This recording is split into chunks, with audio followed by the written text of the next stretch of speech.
Joining us now to discuss, California business owner, chief of operations of a clothing company, BOA Incorporated, Brad Thompson. Brad, thanks so much for coming on. Tell me about your business, what struggles you might have faced recently. Good morning. So we've been in business for 30 years. My parents started the company in 1992. And since then, we've made a conscious decision to make most, if not all, of our product in the United States. We did this for reasons because the nature of our product is something that we're releasing constantly. We like to have a low inventory and just keep things moving.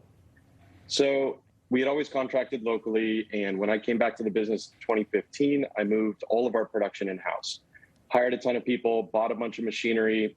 Things, were going great. And that actually turned out to be quite an asset during the pandemic because we were able to shift our entire production scheme and stop making running apparel and start making PPE to provide to the VA. We noticed that during COVID, as expected, it was difficult to hire, and that's because people weren't coming to work. We were in California, we weren't necessarily allowed to come to work. Sure. So that was difficult.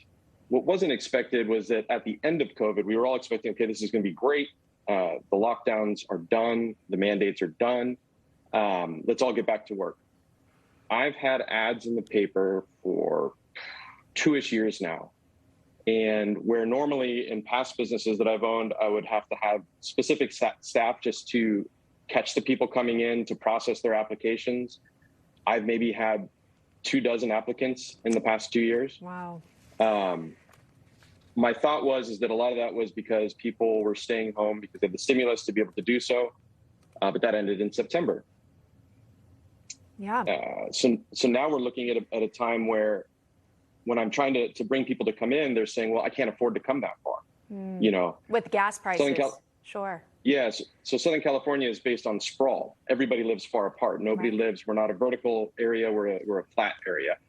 So when I continue to give raise after raise after raise, when I keep giving people higher entry level wages to come in, they're just not coming. They're not even applying.